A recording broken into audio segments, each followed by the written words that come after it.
What's going on, guys? This is Kaishiro. Welcome back. So we are back with another video. On this video, we are going to cover OCG Metagame Report.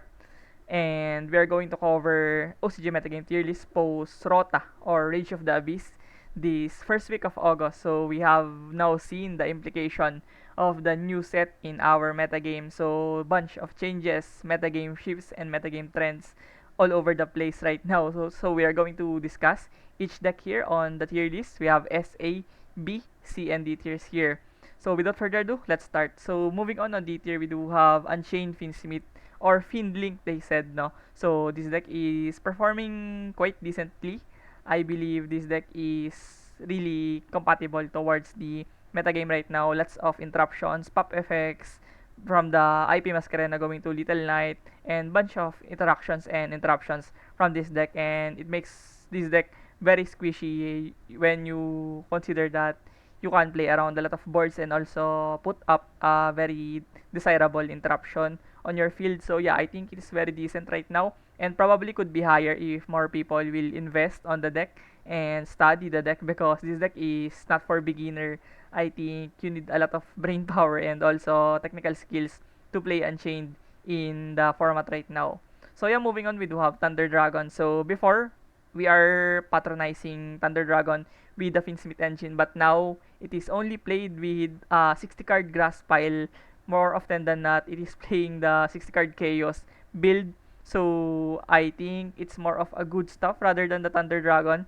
But the main cards are still Thunder Dragon, and also the board will also result into Thunder Dragon Colossus most of the time. So yeah, Colossus definitely an absurd monster into the format right now. Lots of decks here on the SA and probably B cannot play around Colossus, and once you sit in Colossus, I think you're guaranteed to win some games from here and there. So yeah, very phenomenal deck into the metagame right now. I believe I think people are not really prepared too much on Thunder Dragon matchup, and also the gas of the deck is also explosive enough to break boards and also play around hand traps.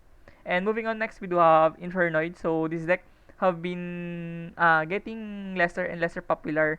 I wonder why. I'm not really sure towards the reasoning of the fall off of this deck. But I believe most people are pivoting towards the other new decks and other supported decks, such as the Sharks and also yeah, the Mementotlan. So yeah, I think there's lesser patronage over the Infernoid right now, but I think it's still a very powerful deck on the hands of right pilot and the correct build. If you are able to adapt your deck list towards the metagame that you are playing, whether you are going to play Sinful Spoils and also Azamina on the deck and also 60 card and probably some touch of Dogmatica and other chaos pile into the Infernoid, I believe this deck is really spectacular on its own variety. And yeah, I think it's really strong going first. Once your opponent cannot answer your reasoning, Monster Gate, Grass, I believe there's no decks that could stop this. Even the likes of Snake Eyes would struggle interrupting this deck. Moving on, next, we do have Mermail Atlantean. So the new deck in our block in D tier. I believe this deck should be higher if we're going to put the results from today and also yesterday. But yeah, I ranked down on D tier because I have made this tier list days ago. So yeah, I think this deck is going into a very good trajectory. I think most people are now investing into the deck and learning how to properly play the deck into the format right now. And also, I think this deck is really strong. I think it could definitely build some really humongous boards, and yeah, probably less of interruption and also a lot of ways to be creative and yeah, innovative towards the deck, because the deck is not streamlined into a very founded and basic way of deck building. I think you could definitely yeah, innovate the deck with ice barrier and other water stuff into the deck, even Marineses. So yeah, lots of rooms for showmanship and creativity. So yeah, that's what I like about this deck right now. You could definitely express your deck building capabilities in this deck, and most people are not going to be prepared against you because they're not really fond on facing this deck, and also the lots of varieties and possible interactions towards the deck are very vast. I think most people cannot answer and memorize all of those combo lines and choke points all together. And next, we have the last deck on D tier. We do have Voices Voice, Fall from Grace. That's the correct word to describe Voices Voice right now. I think they have been struggling pretty bad in the previous weeks, and I think they have now plummeted towards the D tier. I believe this deck is still really strong. One of the safest decks that you could play. Very good deck to play around Maxi, of course, effectively. You're going to just let your opponent draw one or two, and that's pretty much about it. Your opponent cannot really punish you too much around Maxi, but the gas and overall explosiveness of the metagame right now have really, yeah, I think Voices Voice have been the bad bread on this metagame because, yeah, they cannot really stop these decks from comboing out of control. Yeah, they need to rely on hand traps and probably a very decent opening hand to make something like Guardian and also the Sagely. So yeah, it's pretty hard. I think the Voices Voice is not that the best deck with most consistency. They could also struggle from breaking, and also they don't really have legitimate going second prowess. They will struggle going second, and also their board is not that enough on some meta decks right now. And also the hand trap variants of the meta game right now is also targeted against them with the popularity of Droll and even Bestials, no, and DD Crow. So the law is not safe on the graveyard. The Safira, bunch of targets for Voices Voice. That's why they are pretty bad right now in a sense. But yeah, I think I'm still a believer of the Church of Law. So I think yeah, Voices Voice can come back towards the upper metagame tier list here. But for now, they settle on D. Moving on next, we do have the C tier. This is the deck that literally surprised me out of the blue in the post-ROTA metagame, the Sharks. I believe Sharks is very underrated.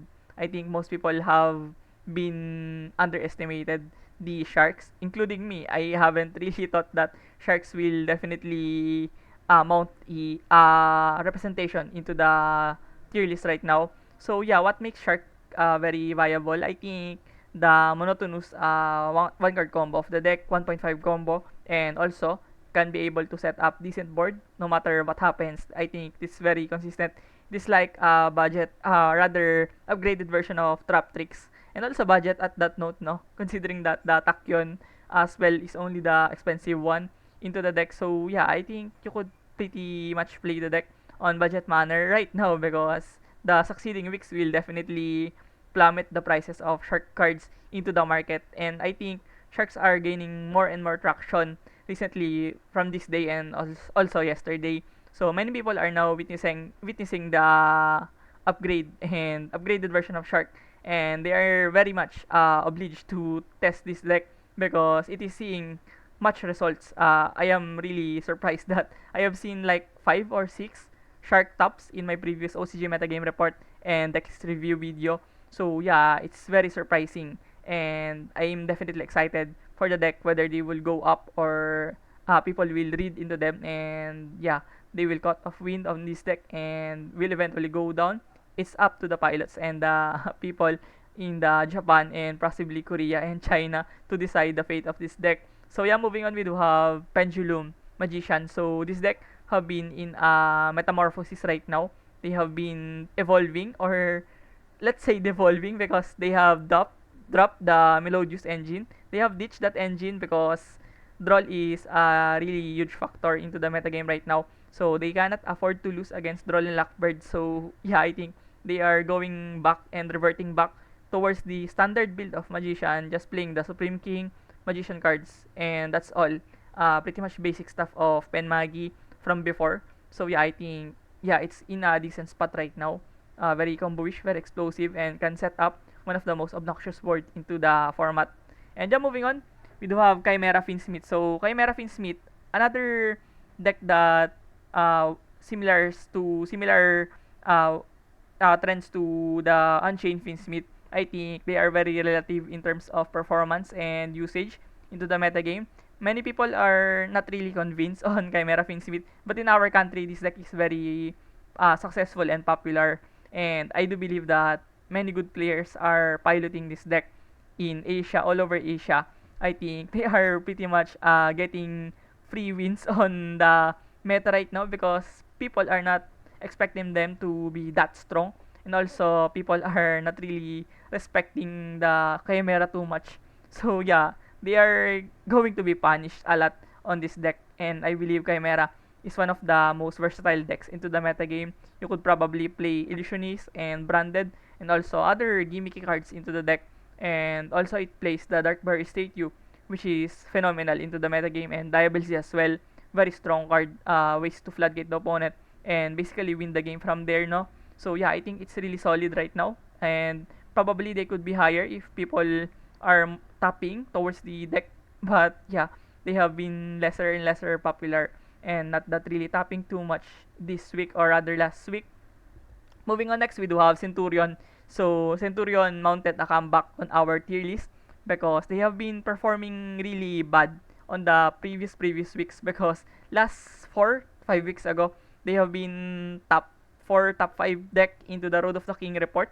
So many people are getting their hopes up for this deck, and including me, because I am really certified Centurion enthusiast, because I believe that this kind of mid-range deck has a lot of offer rooms to offer into the meta right now. The spacious hand trap ability of the deck, and also the adaptability to slot in floodgates and tech cards are what makes this deck very unconventional and also really efficient towards answering the environment that you are playing. So yeah, I think Centurion is in a really decent spot considering that they have gotten new support and probably will go even higher on following weeks, because people are now optimizing the build of Centurion, and they are now identifying the correct cards to play into the side deck, like Deck Lockdown and other floodgate cards into the arsenal of Centurion. Moving on, next we do have Labyrinth. So this also are gaining traction towards people, because most people have ditched the Finsmith towards the deck, but now they are playing more Finsmith cards than before from the last 2 or 3 weeks, because Labyrinth have reverted back towards the pure version of Labyrinth without the Finsmith cards, because they patronize the trap trick and also the equation trap card, which lets you do algebra, which I cannot solve in my entire life, to be honest. And it's really ridiculous because most people are not going to be, yeah, respected and also aware towards that card, and it's really niche because you need to do math to resolve that. And yeah, probably people are now aware on that card, and yeah, I think Labyrinth are now trying to mix and match things and play Finsmith once again to improve the ceiling and resiliency of Labyrinth. So yeah, moving on towards the B tier, we do have Gimmick Puppet. What can I say about this deck? It's literally FTK everywhere and also very explosive. Once you cannot hand trap the correct choke points of the deck, you are going to lose pretty badly against this deck. And by the way, it is very interchangeable between Labyrinth and Gimmick Puppet. I believe they are on the same level of power right now, but Gimmick Puppet definitely edges out Labyrinth due to how less people are playing the deck, but they are gaining so much success recently with the Gimmick Puppet. And Gimmick Puppet luck, absurd, very immense, very ridiculous way of winning the game, and I'm surprised that Konami didn't address it that much, considering that they have picked on the Gimmick Puppet. They have uh, targeted on the ban list the 2 cards of Gimmick Puppet, but it's not enough to stop the FTK shenanigans of Gimmick Puppet. So yeah, pretty much lively and alive right now, can definitely FTK and also win some really crucial games. Moving on, next we do have Yubel Finsmith. This is the biggest loser from the ROTA. They have gotten pretty much nothing because considering that Lacrimosa is added towards the deck, it's not enough to boost the Yubel's power towards the rank of Tenpai Dragon or Snake Eyes Azamina Finsmith, and even Rescue Ace Finsmith, no? Because they are really opted to play the Azamina package into the deck, and Yubel cannot do that. The deck is very tight and you don't have room for Azamina, and doesn't have the best synergy as well. So yeah, they have lost their status as the best deck into the format. Imagine being the best deck on S tier, falling from mid B tier is really abysmal for the deck. I cannot stress enough how dangerous that is for a deck that many people have invested too much money on the Phantom of Yubel. Imagine that, 1 card worth of grocery already for some families in the third world countries. So yeah, I think it's really bad for UBL players right now, considering that they are hoping that they are playing the best deck available into the metagame, but suddenly it went down the hill from one single set of Rota. So I think it's pretty bad for them, but on the bright side, I think it is still very powerful and fairly decent. Just sitting on the middle of the pack, and probably, hopefully, the Balis can alleviate or alter their sight towards hitting the Yubel from their previous success on the WCQ Asia Finals and also Japan Championship tournament. So yeah, moving on, we do have Runic. So Runic will never, ever go out of the meta game because this deck will stay on the meta due to how niche they are. They can probably win on time from gaining life points and stun the opponent and deck out the opponent. So those are niche ways to win the game, and most decks cannot answer that. Tech cards, hand traps, and other stuff like back row removals are not really the best right now to answer the Runic. So I think people are getting away from playing Runic because people have lost respect towards the back row. You could definitely see the changes into the side deck of most people. They have ditched the back row removals. They are even excluding HFD and Heavy Storm towards their side deck. So it's really free low for Runic right now. They are probably going to capitalize on it and probably going even higher. I could see them going low A tier if I'm not going to assume things correctly. So yeah, I think Runic is really a horrendous deck right now and probably very strong at that extent. Next, we do have Mementotlan. So another surprising deck into the B tier because before they are really not that solved, many people are not convinced on playing Mementotlan, including me because I have seen the up and down trends of Mementotlan. On some weeks, they look very promising, very strong, very competent. But on some weeks, they look very lackluster. So I believe Mementotlan will find the resiliency right now with their new support, Banish and Graveyard Recovery. That's the most hopeful introduction towards the deck to make it more resilient and probably play around Shifter extremely well. So yeah, Mementotlan definitely a deck to look out for. They could probably end on low A tier if people are not careful on dealing with the deck, and it is gaining so much traction recently on the previous days and week of the first week of August. Moving on towards the A tier, we do have the Azamina decks. Here we go. Fire King, Finsmith, Azamina. Of course, this deck have been really dope.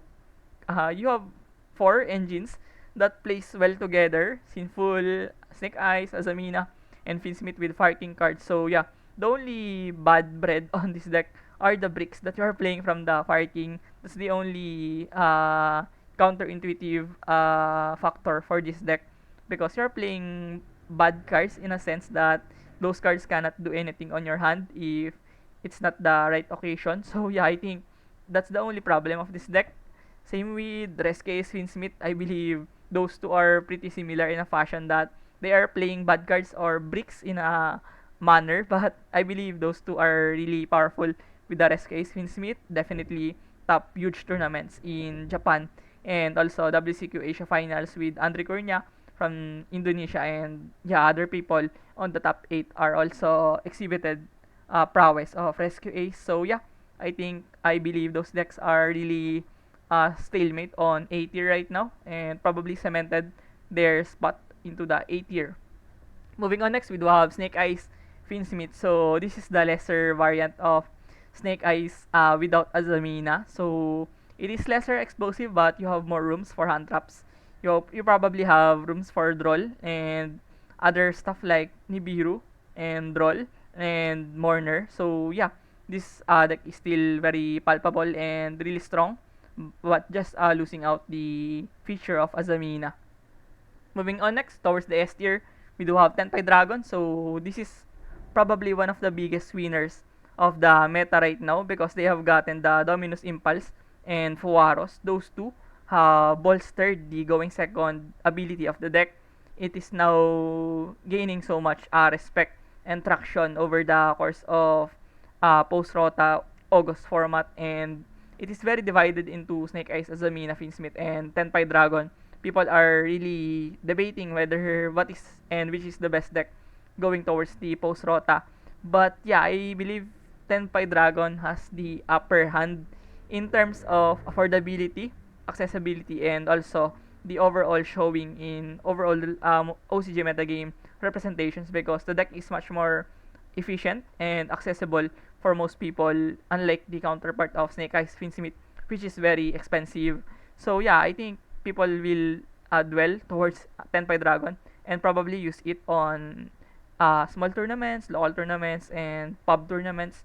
But on bigger events, I think Snake Eyes Azamina Finsmith has the upper hand because it definitely showed a lot of prowess and potential post Rota, and probably one of the decks with the most high ceiling into the metagame right now. So yeah, moving on next we do have Snake Eyes Azamina Finsmith. So yeah, probably the best deck in terms of top cut conversion, because this deck have been topping everywhere in top 4 of most large tournaments.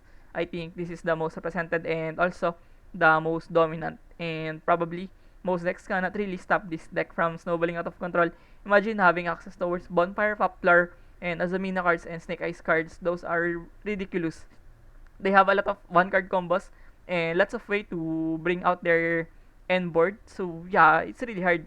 You need to draw at least 2 3 hand traps in my experience to stop this. 2 is not enough. That's stretch. I believe 3 and 4 is the safe number of hand trap that you could do. That's why Tenpai Dragon plays extremely well against this kind of decks when they can draw the correct hand traps and numerous hand traps into their hand. But when they cannot do that, I believe it's really hard to stop these decks from gaining massive control and advantages towards the main phase, because a lot of cards of Tenpai Dragon will definitely rely on stopping the opponent and just OTK the opponent from one card Pydra or Sangen Kaimen. So yeah, that sums up our OCG metagame report and metagame tier list. So if you found this video informative and helpful, please consider subscribing to my YouTube channel. It definitely motivates me a lot to make this kind of content. So thank you for watching. See you on the next one. Peace.